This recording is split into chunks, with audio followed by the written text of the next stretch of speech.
Você já deve ter visto, sei lá, pode ser que tenha, pode ser que não, várias lives na internet. E é muito legal ver o quanto tantos pregadores,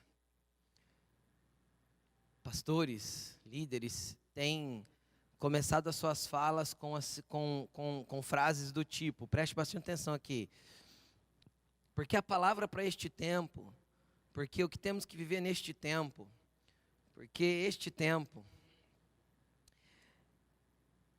E eu queria falar uma coisa que borbulha o meu espírito, e borbulhou meu espírito nessa tarde. Todo o tempo presente é uma preparação para aquilo que está por vir. Então é importante discernir o que vivemos em cada tempo? Sim.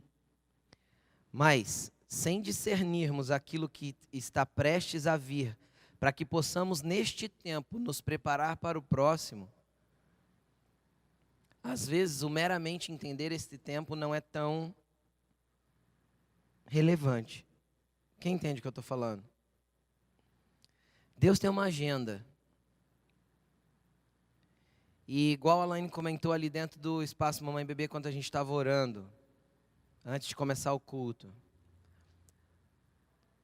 O apóstolo Paulo, ele, em alguns textos, ele se coloca como sendo um ser humano que estava vivendo os dias do fim.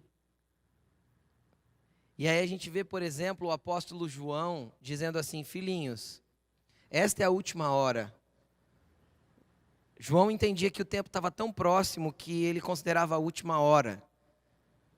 Se nós fôssemos olhar 2000 anos, então 1900 anos para João, um pouco mais de 1900, então eu poderia falar para você, irmãos, hoje é o último milésimo de segundo,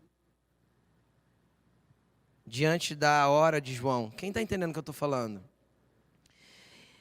Eu acho que esse sentimento de que o fim se aproxima é gerado pelo Espírito por causa de uma coisa: nós estarmos prontos. Porque pode ser que o fim do calendário, do desenho bíblico de Deus não chegue na minha geração, mas o meu fim pode chegar a qualquer momento. Então, eu creio que esse sentimento de que o fim se aproxima pelos sinais, a cada geração parece que se torna mais claro, justamente porque os filhos dos últimos tempos precisam estar cada dia mais atentos. E há um pouquinho sobre isso que eu quero falar com vocês nesse momento. Mateus capítulo 25, nós vamos ler do versículo 1 em diante. Amém? Acharam? Você em casa aí pode abrir sua Bíblia também. Evangelho de Mateus, capítulo 25, versículo 1. Está aqui, ó. Pode acompanhar pelo telão. Eu vou ler aqui. O reino dos céus será, pois, semelhante a 10 virgens, que pegaram as suas candeias e saíram para encontrar-se com o noivo. 5 delas eram insensatas e 5 eram prudentes. As insensatas pegaram suas candeias, mas não levaram óleo. As prudentes, porém, levaram óleo em vasilhas junto com suas candeias.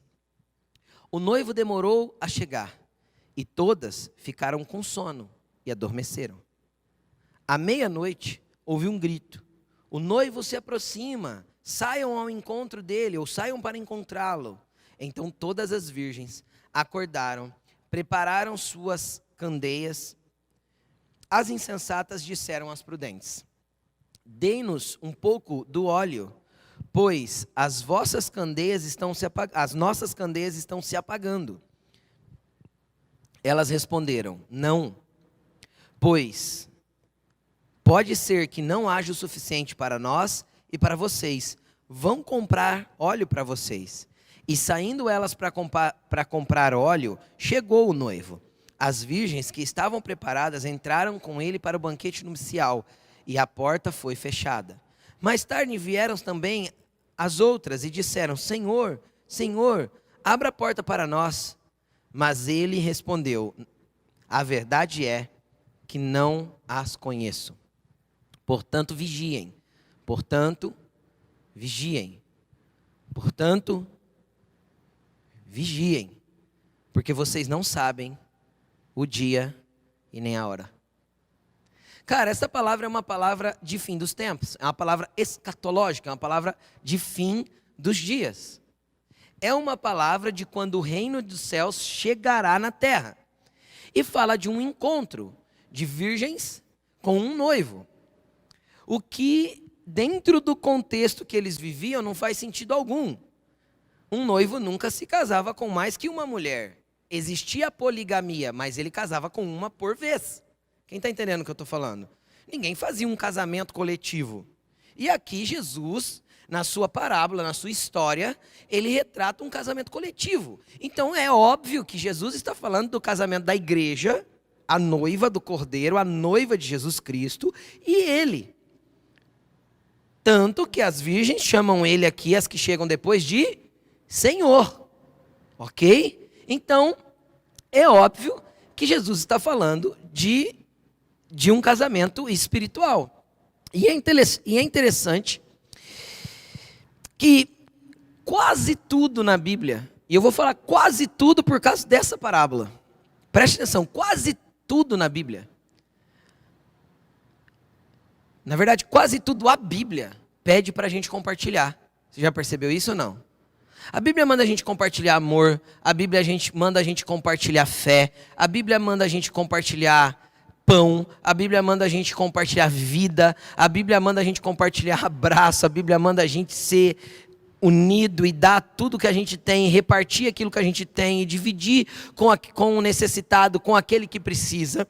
A gente poderia ir um passo além, e eu posso dizer, muito convicto disso, eu acredito na transferência espiritual, no impor das mãos, porque a Bíblia, o Novo Testamento, fala muito sobre imposição de mãos. Então, cada vez que uma mão é imposta sobre alguém, há uma transferência espiritual. O apóstolo Paulo ensina que até dentro de um relacionamento sexual de um casal, existe transferência espiritual. E a Bíblia deixa isso claro. Então, praticamente tudo que Deus nos dá pode ser compartilhado, pode ser transferido, pode ser para abençoar alguém. Quem está entendendo? Eu falei bastante sobre isso hoje pela manhã. Se você não assistiu a palavra da manhã, entra no YouTube lá e assiste a palavra que foi ministrada hoje pela manhã. Mas praticamente tudo que o Senhor nos dá, nós podemos compartilhar. Até a unção que nós carregamos, esse fogo que você recebeu, esse poder que você recebeu, Jesus mandou nós compartilharmos. Nós vemos pelo menos umas 3 ou 4 vezes no livro de Atos, os apóstolos chegando e perguntando para as pessoas: vocês já foram batizados no Espírito Santo? E alguns chegaram a dizer assim: nunca ouvimos nem falar que há batismo no Espírito Santo. E a Bíblia diz: e colocando a mão sobre eles, todos foram cheios do Espírito Santo. Então isso significa que até o batismo no Espírito Santo fala de um compartilhar, fala de algo que eu carrego, que outros carregam, que você carrega e que você pode derramar sobre as outras pessoas. Está entendendo? Então nada é propriamente seu. Amém? Nada é propriamente meu. Tudo que eu tenho eu posso dar um pouco, eu posso abençoar um pouco, eu posso compartilhar um pouco, eu posso viver o coletivo e abençoando. Pegaram?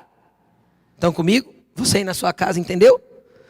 Então tá, agora vamos olhar para o texto. Vamos olhar para a história que Jesus criou aqui, a parábola. Aqui ele fala de 5 virgens. E aí eu quero trazer bem explícito. 5 filhos de Deus, 5 pessoas alcançadas por Deus. Conheceram e ouviram falar do noivo, sim ou não? Ninguém que nunca ouviu falar do noivo estaria naquela porta esperando o noivo. Concordam? Certo? 5 pessoas alcançadas, mais uma prova de que eram pessoas que ouviram falar do noivo e receberam a graça e a remissão do noivo, aquela remissão que preguei domingo passado. Quem também não viu a mensagem, ouve. Domingo passado eu falei sobre a Páscoa. Lembra do Barrabás sendo liberto sem ter direito de estar sendo liberto? Foi isso que Jesus fez por nós. Então estou falando desse tipo de pessoas, porque elas são chamadas de virgens. E isso fala de uma pessoa que foi purificada. Quem está entendendo o que eu estou falando?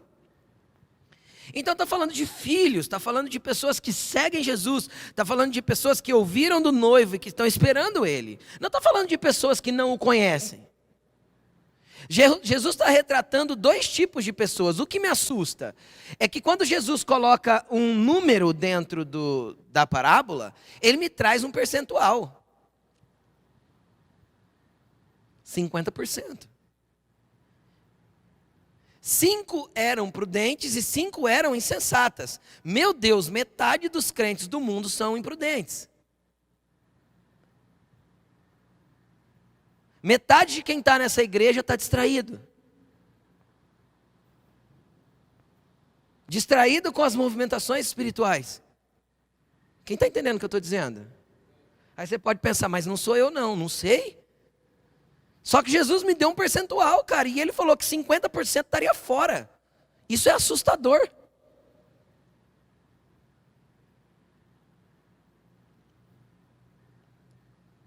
E aí Ele pega e vem explicando, e Ele fala assim, olha, 5 eram prudentes, 5 insensatas.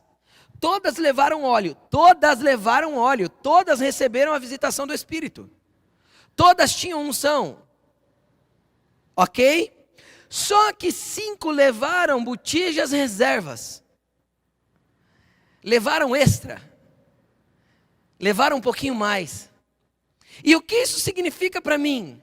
O que esse óleo extra que 5 delas carregavam e as outras cinco não? É a única coisa na Bíblia. Eu acho que pode ser que tenha as outras. Falar única é muito único, né? É uma das únicas coisas, ou se não a única, não sei, nunca parei para pensar nesse aspecto, que é incompartilhável. Você já parou para pensar nisso? Que hora que as 5 que entraram foram requisitadas de dar do óleo delas, elas disseram não. Você já parou para pensar o que você poderia olhar para uma pessoa e dizer assim, não vou compartilhar com você. Mesmo que você visse que o que ela tem é insuficiente? Você já parou para pensar que tipo de coisa seria? É a unção do Espírito. Não, a unção do Espírito eu posso abraçar, orar pela pessoa e ela ser cheia também. Sim ou não? Sim. Então não é a unção do Espírito. Porque é uma coisa que a hora que alguém me pedir, eu vou falar, cara, não dá. Me desculpa, mas o meu é meu, você tem que ter o teu. Qual que é a única coisa que nós, como filhos de Deus, não conseguimos compartilhar? Intimidade e relacionamento com Deus. Isso é incompartilhável. Lá na rede social de Deus não tem o botãozinho que é a setinha assim, sabe? Compartilhar? Não tem. Jesus ensinou a ter relacionamento com Deus. Ele falou assim, entra no teu quarto, fecha a porta, fala com Deus em secreto. Do que ele está falando? Algo que é propriamente meu, seu, de mais ninguém. O teu pai que te vê secretamente, te dará uma botija extra. Te recompensará, está escrito. Eu tô só linkando um texto no outro. O teu pai que te vê secretamente, te dará uma botija extra. Te dará algo a mais que é de seu e dele. Que não tem a ver com as pessoas, apesar da igreja ser coletivo, apesar de tudo nós termos que compartilhar, de Deus, os apóstolos e todo mundo ensinar, que o corpo coletivo de Jesus é que faz a essência do que é ser igreja, existe um momento que vai depender do nível de relacionamento que eu tive com meu pai. E ponto. E a prudência está na vigilância quanto a estar nesse relacionamento. Vigiem. Vigiem. Agora explica uma coisa para mim. Seja sincero. Vamos imaginar você numa situação hostil a nível de sociedade. Aí alguém te coloca em cima de uma plataforma na beirada de um muro. Começa a imaginar isso. Você vê o lado de fora da rua. Aí o cara te entrega um revólver ou uma metralhadora e fala assim, vigia. Ninguém pode entrar por esse portão. Então, pegaram? Aí passa 15 minutos, você deita ali naquela plataforma escondida atrás do muro e dorme. Isso é vigilância? Sim ou não? Aí você senta pro lado de dentro do muro, na plataforma, que você deveria estar só com a cabecinha olhando, você senta pro lado de dentro, põe seu fone de ouvido, liga o seu Netflix e vai assistir um filme. Isso é vigilância ou não? Não. Cara, eu faço. Eu não vou falar que eu sou sócio, não sou contra quanto ter algum ambiente de entretenimento, ou você assistir um filme, ou você assistir uma série, ou você jogar um videogame, ou fazer um esporte. Cara, isso é muito bom, descansar. E Deus entende que nós precisamos disso como seres humanos, mas o nosso espírito precisa estar conectado com Deus. O nosso secreto não pode estar falho. O óleo na botija não pode estar acabando. Nós não podemos ficar desatentos a ponto da hora que vinha o noivo, o grito que o noivo está chegando, eu não estar pronto para entrar para as núpcias com ele, cara. E aí eu queria desenhar, porque lembra que eu falei que Deus começou a trazer um monte de impressão no meu espírito com relação à movimentação de um tempo a partir de Mateus? Agora eu vou repetir o que às vezes você já ouviu num monte de live, mas agora não repito porque eu ouvi em lugar nenhum, repito porque eu ouvi do Espírito hoje à tarde no meu quarto. Nós estamos vivendo o tempo na onde a vigilância das virgens é imprescindível. Nós estamos vivendo um tempo na onde o breque nas atividades, ou pelo menos a diminuição delas. Ah, mas eu estou trabalhando todo dia do mesmo jeito, mas você não está tendo que acordar tão cedo para levar teu filho na escola. Ou você não está tendo que correr tantas vezes no dia para buscá-lo. Alguma coisinha mudou na tua rotina, sim ou não? Algum aspecto na tua rotina deu uma mudada e deu uma diminuída. Até a rotina da igreja ficou menos a fazer, sim ou não? Sim. Então, de uma forma ou de outra, o nosso ritmo reduziu. Agora, deixa eu falar uma coisa. Para que Deus abriu esse tempo? Da gente desacelerar. Para que Deus catou o planeta Terra e puxou o freio de mão dele? Ai, pastor, não foi Deus não, foi o coronavírus. Foi o vírus que está aí matando todo mundo. Cara, para todo propósito, para tudo que acontece na Terra, existe um propósito de Deus intrínseco. É assim que fala? É, né? Nisso. Para tudo que acontece na Terra, existe um propósito de Deus ligado a isso. Agora, para que Deus puxou o freio de mão da tua vida, da tua família, da Terra? Para quê? Pode ser porque a maioria dos filhos dele estavam com os olhos baixos. E às vezes a maioria dos filhos dele, às vezes o percentual dos filhos não chegava nem aos 50% de vigilância. Às vezes o teu dia corrido não te permitia ter um tempo para orar. Ou às vezes as tuas desculpas de um dia corrido não permitiam que você entrasse no teu quarto para ter tempo com Deus. Porque nós somos muito bons em dar desculpas. Hoje não deu tempo de orar, mas deu tempo de assistir 3 episódios da série favorita. Hoje não deu tempo de orar, mas deu tempo de fazer tudo o que eu queria. Só não deu tempo de fazer aquilo que eu tinha que fazer. Então nós estamos vivendo um tempo onde Deus está chamando a atenção dos filhos e falando assim, ó, acorda. A porta da graça ainda está aberta e você ainda pode comprar o óleo. Acorda, porque a porta da graça ainda está aberta e você ainda pode comprar o óleo. O problema vai ser o dia que a porta da graça se fechar e o óleo não estiver mais disponível. Aí pode ser que nós venhamos a bater na porta e falar, Senhor, ele fala assim, não conheço vocês. Agora, como que eu sei que ele está falando de relacionamento? Por causa dessa frase. Porque eu só conheço quem eu tenho relacionamento. Já parou para pensar nisso ou não? resposta do Senhor para as que ficaram de fora não foi: vocês não podem entrar porque o óleo de vocês acabou. Foi isso que ele respondeu?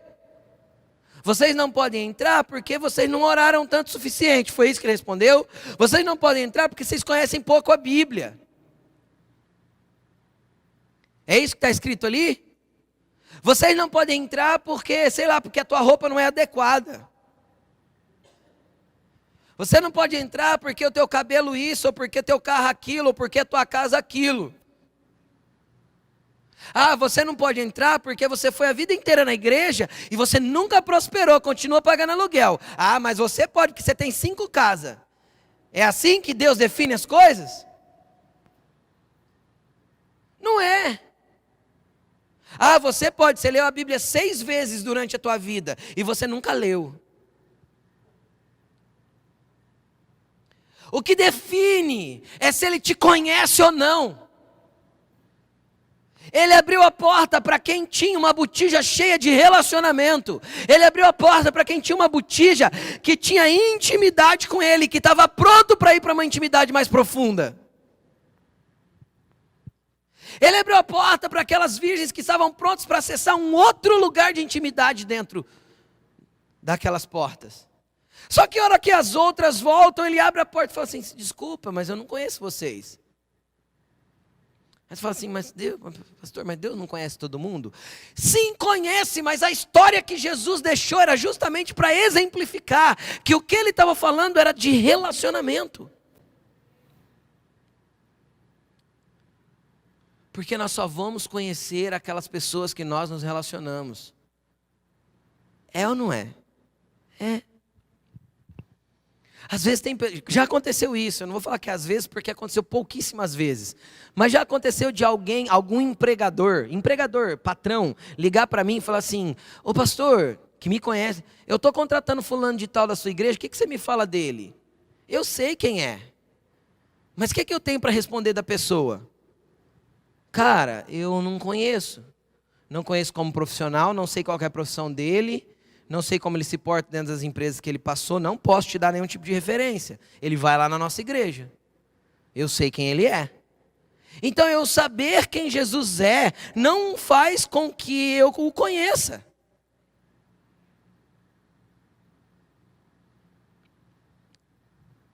Quem aqui conhece o Mandetta? Vamos ser atual.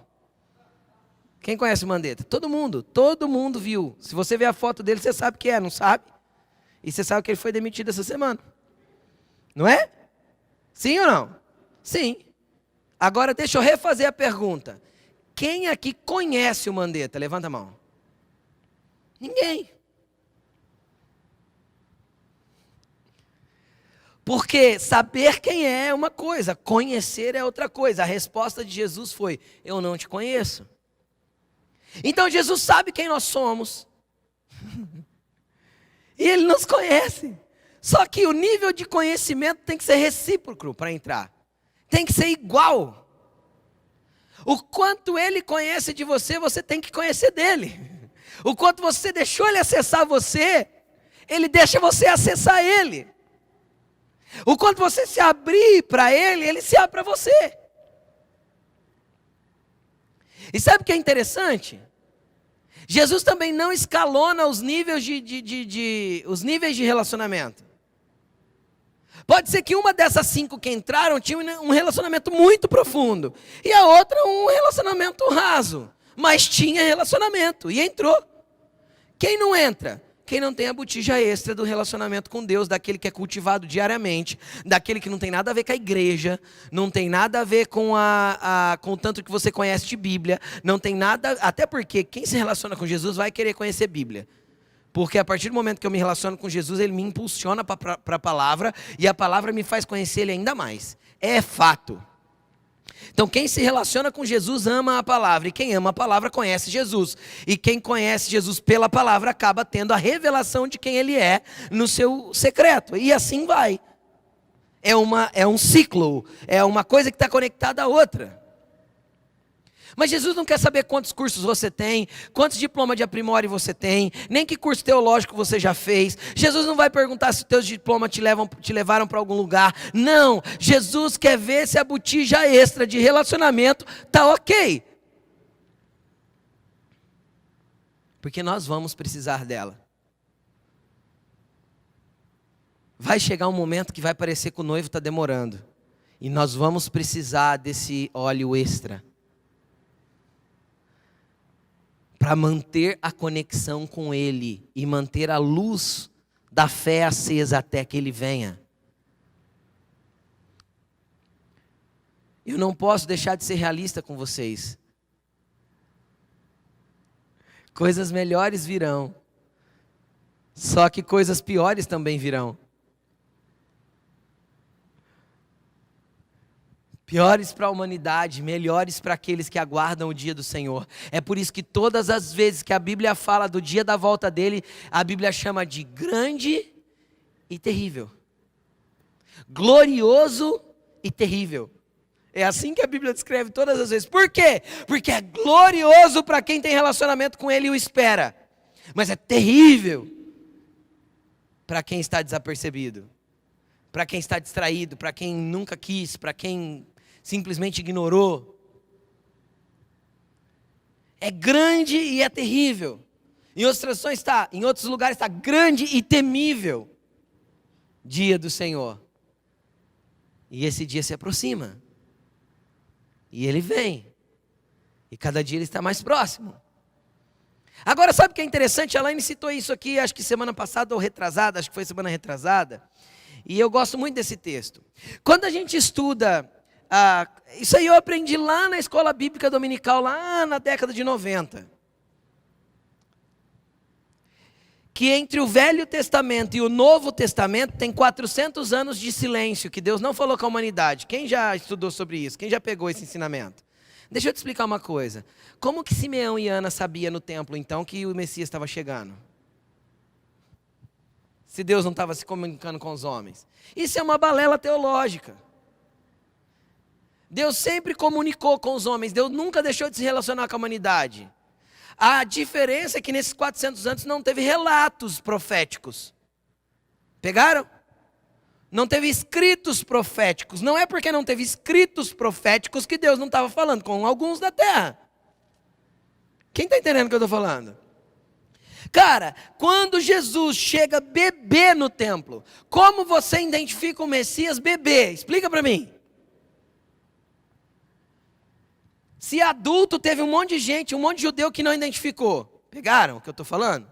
Teve um monte de judeu que viu ele operando como Messias e não reconheceu. Aí tem 2 judeus enfiados dentro do templo, 2 judeus velhinhos, os 2 eram velhos, a Bíblia diz. Dentro do templo, aí chega Maria com o neném no colo, Simeão já fala, eita! Oh glória, chegou, já posso morrer. Meus olhos viram a salvação. Ah, quem contou isso para Simeão, cara? Isso era a vigilância, o relacionamento de Simeão, que fez o espírito dele pulsar, por ver o Messias entrar pelas portas do templo, mesmo que bebê. Ana, mesma coisa. Sabe quem são esses? Esses são os que têm azeite extra. Esses são os que mantêm relacionamento. Deus não está falando com ninguém, mas está falando comigo. Quem está entendendo? Deus não está falando com... Nossa, o céu se calou. Cadê o noivo? Cadê o noivo? Está ficando tarde. Mas a botija está extra aqui, ó, guardada. Quem está entendendo o que eu estou falando? Cultive relacionamento com Deus. Cultive amizade com Jesus. Cultive ambiente de relacionamento. Se você entrar no... Pastor, eu entro no quarto. Eu vou orar, eu falo 5 minutos e não tenho mais o que falar. E quem nunca viveu isso, joga a primeira pedra. Quem já viveu isso? Levanta a mão. Todo mundo, cara. Isso é comum para todos. Você entra no quarto, dobra o joelho. Aí você pega e... Eu já fiz isso, tá? Aí você pega e fala assim, nossa, eu preciso orar mais. Eu preciso orar pelo menos meia hora. Aí você faz um caderno, porque aí você não esquece de nada. Dá para você levar a falação meia hora. Sim ou não? Quem já fez isso também? Aí você anota tudo, vou orar por isso, vou orar por isso, vou orar por isso, vou orar por... É bom, anote. Se você pode ter um caderno de intercessão, faça. Vou orar por isso, vou orar por aquilo, lá, lá, lá, lá, lá, lá, lá. Aí você ora, hora que você termina, meia hora. Em nome de Jesus, amém. Abençoa, Senhor. Cara, relacionamento vai além disso. Só que vai precisar começar com isso. Sabe aquela pessoa que você começa a trabalhar do lado, que você é obrigado a se relacionar? Quem já passou por isso? Você não conhece a pessoa, você acha a pessoa esquisita, estranha. Você percebe que a pessoa não gosta de você porque ela está se sentindo ameaçada de você pegar o posto dela. Só que você é obrigado a se relacionar com ela. E depois você se torna grande amigo. Quem já viveu isso? Eu já. Depois você se torna grandes amigos com o tempo. Mas todo começo de relacionamento é difícil. Sim ou não? Ninguém chega assim, nossa, que legal, quem é você? Eu sou fulano, olá, tudo bem? Nossa, cara, parece que eu te conheço há 30 anos. É verdade isso ou não? Não, só se for pelo Espírito. Pelo Espírito essas coisas acontecem. Luiz Hermínio costuma dizer que tem pessoas que já se conhecem no Espírito, só não se encontraram ainda. Então existem umas coisas diferentes que fazem umas conexões muito doidas assim, mas é raro.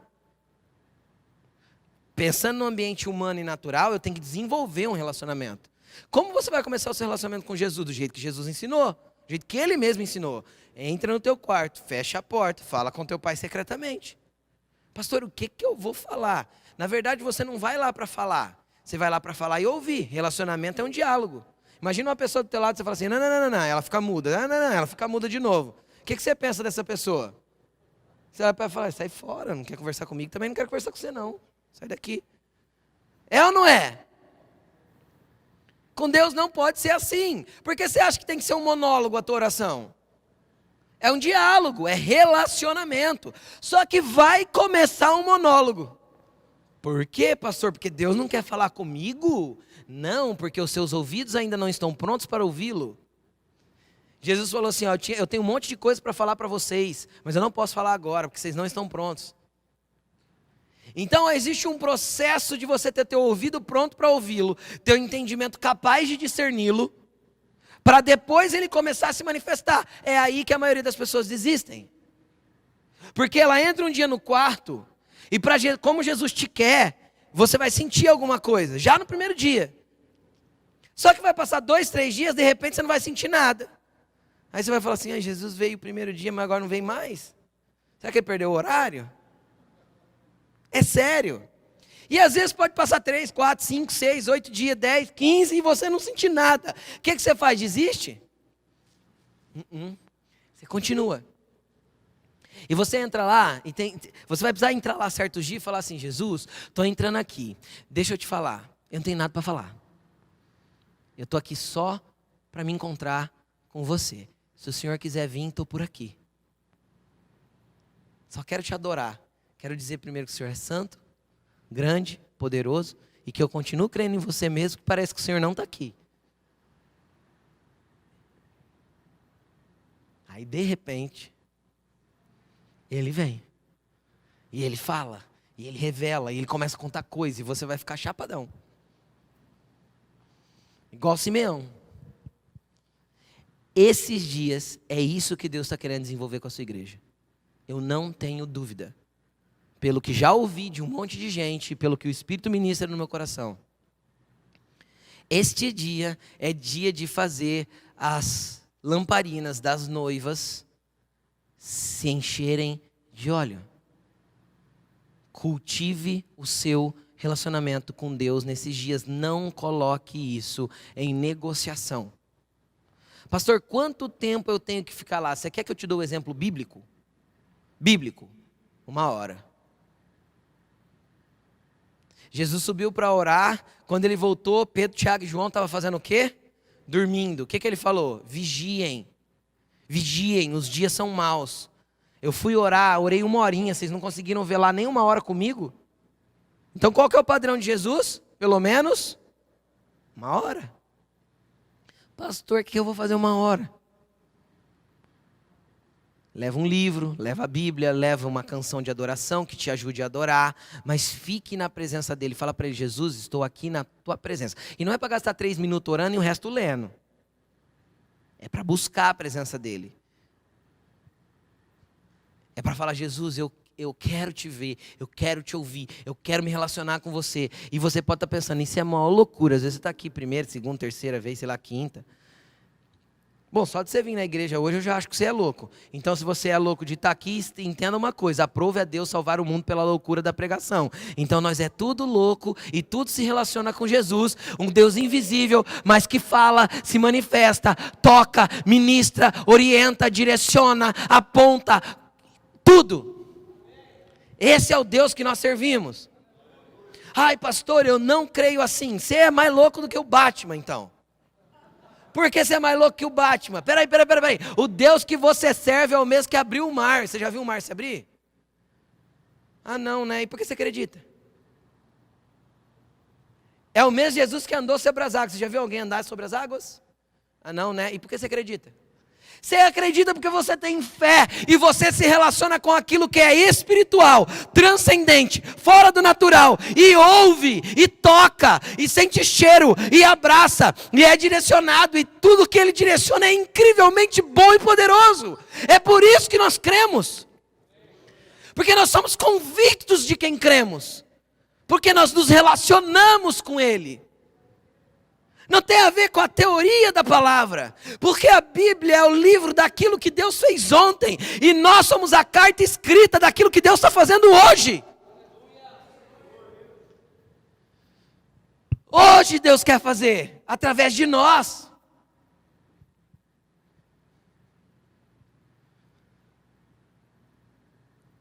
E você tem que ser um agente relacional de Deus. Agora, só para concluir a palavra, o que eu tinha para transmitir para a igreja é isso. Agora eu quero falar com você que é líder, em qualquer aspecto. Você lidera um gari, se você lidera um ministério, se você lidera a sua casa, se você lidera no teu trabalho. Antes de Jesus entrar nesse texto de Mateus 25, aí o comecinho do capítulo 25, eu queria que você voltasse no finalzinho do 24. 24:45, coloque para mim, Danda, fazendo favor. Olha aí, acompanha comigo no telão. Quem é, pois, o servo fiel e sensato? O servo tem que ser fiel e sensato. Não está falando das 5 que eram imprudentes, está falando das 5 que eram prudentes, sensatas. Quem é, pois, o servo fiel e sensato, ou seja, anda em relacionamento com Deus, tem a sua lamparina acesa, a quem o seu Senhor encarregou dos da sua casa para lhes dar alimento no tempo devido? Feliz o servo a quem o seu Senhor encontrar fazendo assim quando ele voltar. 47. Garanto-lhes que ele o encarregará de todos os seus bens. Mas suponham que esse servo seja mau e diga a si mesmo: o meu senhor demora. Então comece a bater nos seus conservos. Está falando de servos fiéis e prudentes que cuidam de outros servos. Está falando de líderes. Comece então a bater nos seus conservos e a comer e a beber com os beberrões. O senhor daquele servo virá num dia em que ele não o espera e numa hora que ele não sabe. Veja bem, Jesus está falando aqui que é possível ter um ambiente de liderança e se perder. Porque todas as vezes que eu perco o relacionamento pelo tanto de serviço que eu tenho para continuar a minha liderança, eu vou me perder do tempo da volta do meu Senhor. E se o meu Senhor encontrar, deixa o versículo aí, Danda, que nós vamos ler os próximos.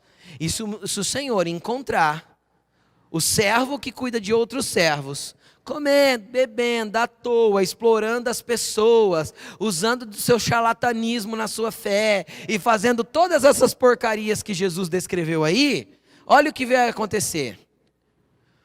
ele o punirá severamente e lhe dará lugar com os hipócritas, onde haverá choro e ranger de dentes.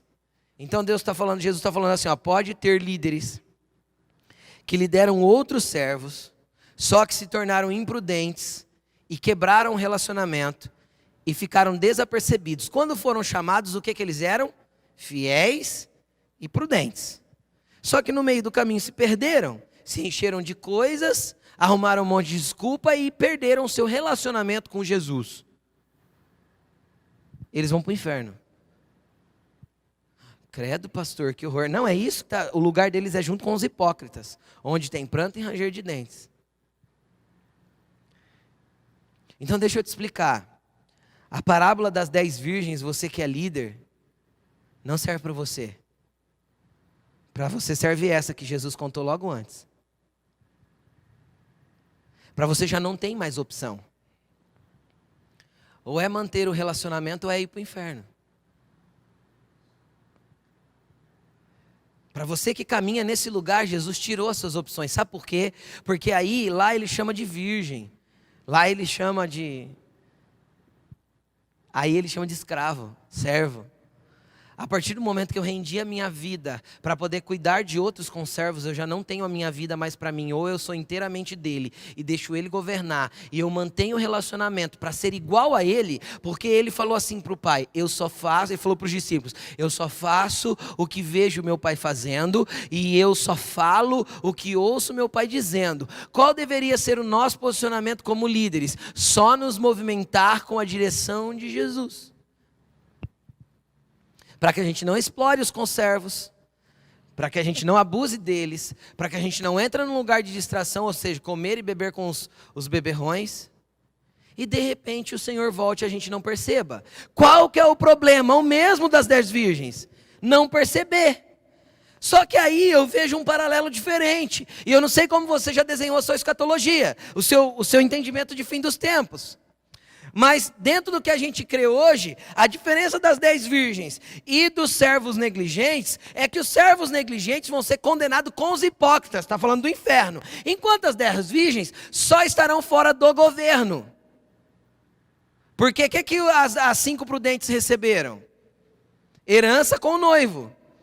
O que o servo bom aqui recebeu? Direito de governar a herança do Senhor. Então tem uma diferença. Pode ser que a pessoa fique de fora, mas não fique fora do reino. Aqui fica fora do reino. Porque quanto mais te é dado, mais te é exigido. Já disse Jesus. Pastor, então eu não quero. Aí você pode ficar de fora porque não quis. Porque te foi oferecido a pérola de grande valor e você ignorou. O que é o reino de céus? É como alguém que compra um campo que tem um campo que tem uma pedra preciosa. Ele vende tudo e dá pelo campo. É alguém que encontrou uma pérola de grande valor, ele vendeu tudo para ficar com a pérola. Jesus estava falando assim, ó, troque tudo pelo meu reino. Troque tudo por aquilo que eu tenho para fazer na tua vida. Troque tudo por aquilo que eu tenho a realizar em você. Troque tudo. Mas permaneça no relacionamento comigo. É a única coisa que ninguém vai poder compartilhar com você. Sabe por quê? Porque nenhum casal compartilha intimidade. Se compartilha é maligno, é demônio mesmo. Mas nenhum casal compartilha intimidade. Porque intimidade compartilhada é pornografia. Sim ou não? Então não dá para compartilhar intimidade com Jesus. Intimidade é eu e ele. A Laine não pode fazer isso por mim. O Vitor não pode fazer isso por mim. A Bia não pode fazer isso por mim. Quem tem que se relacionar com Jesus sou eu. Você que tem filhos, ensine eles a se relacionar com Jesus. Pastor, só se eu matar, mata nada. Arranca o videogame. Fala, se você não orar, ler Bíblia primeiro, você não vai jogar videogame. Acabou. Videogame, bicicleta e o que tiver. Faz fazer. Ai, pastor, que horrível. Não, você é pai, filho. Ensina a criança no caminho que deve andar. Quando ele crescer, ele jamais se desviará. O que você quer? Entrar como uma virgem prudente e deixar o filho para o lado de fora como uma virgem prudente? Então, enquanto está debaixo do teu teto, te deve obediência, faz fazer. Só que faz fazer se você fizer. Primeiro o exemplo, depois a ordem. Ao contrário, não funciona. O faz o que eu digo e não faço o que eu faço nunca funcionou.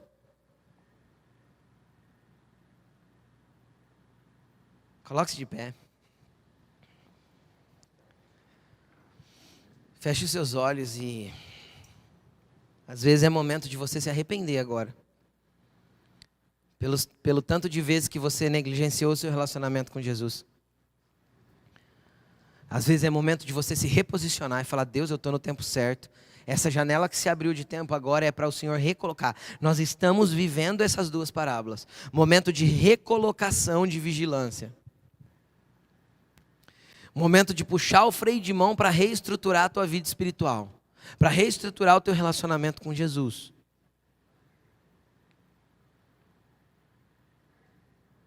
Feche os seus olhos, comece a falar com Ele. Agora é você e Ele, você que está na sua casa. Coloque-se de pé aí. Aí na sua sala, aí no seu quarto. Não fique deitado, não. Coloque-se de pé, ou dobre teu joelho. É momento de você falar com Jesus agora. Que essa palavra realmente chacoalhe o teu espírito.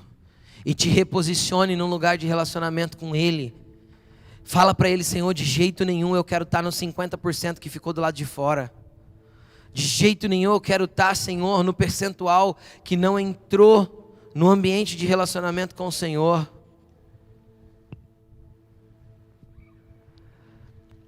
Vai falando com Ele aí agora.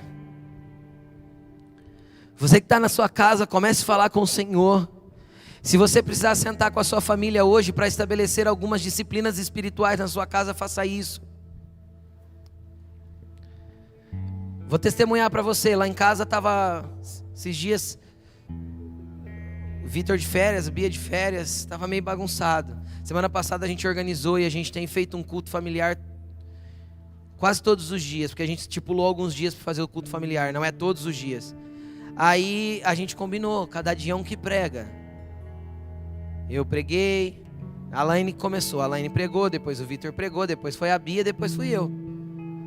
Cada dia um traz uma canção, o mesmo que traz a canção traz a palavra, compartilha o versículo, a gente ora juntos e ceia juntos. Todo dia. Quase todo dia.